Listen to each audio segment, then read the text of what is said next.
The Braai is a South African institution where the cooler box is a table and the fire replaces your stove. But it's also a meal that can be heavy on salt. So can we keep the taste and keep it healthy? I'm a Dutchman. I'm an Afrikaans guy, and I grew up in a home where food is super important. So it was just sort of a natural thing. My mother cooks very well, my omas cook really well, my opa cook really well, my brother's a good cook, my sister's a good cook, and that's just the way it is. And it was just a very natural move to go from cooking at home to cooking professionally.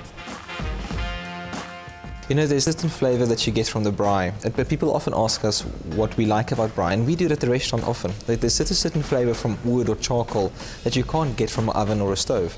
It's a certain smokiness and nostalgic flavour of when I was a kid, and you know, your dad would braai lamb chops.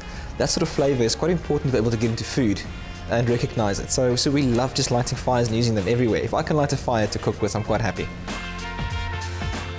To season food for a braai properly is quite difficult, and there's this big sort of debate of, do you season meat before you cook it, do you season meat after you've cooked it?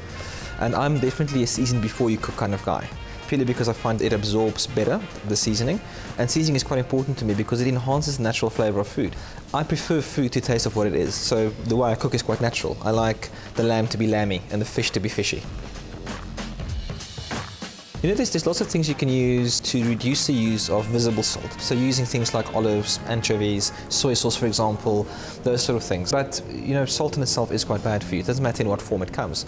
So if you need to replace salt completely, is to replace with different flavors to enhance the flavor of what you're cooking. So acidity helps quite a bit, natural sweetness like honey, etc., etc. There's a lot you can do to enhance the natural flavor of what you're cooking, especially on the braai. But let me go and show you.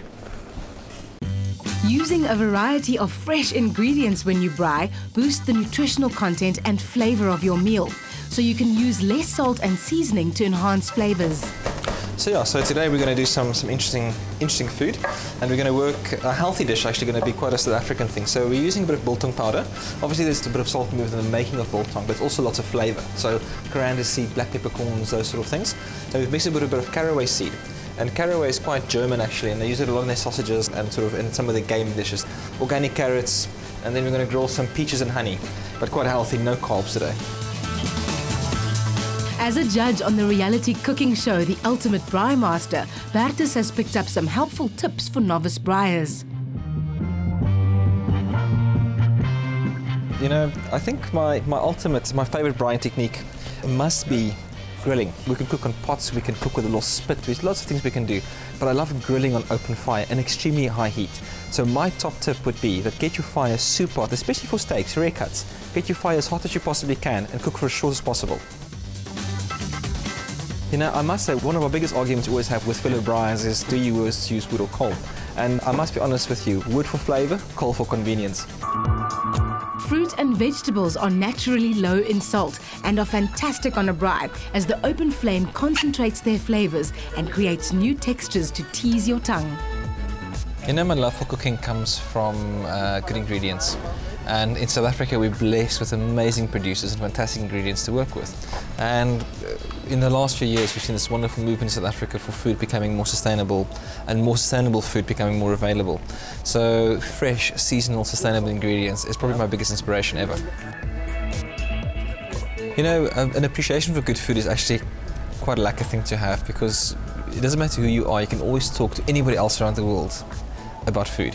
My best meals ever wasn't really ever about the food. It was about good company, enjoying good wine, you know, having time with friends and family.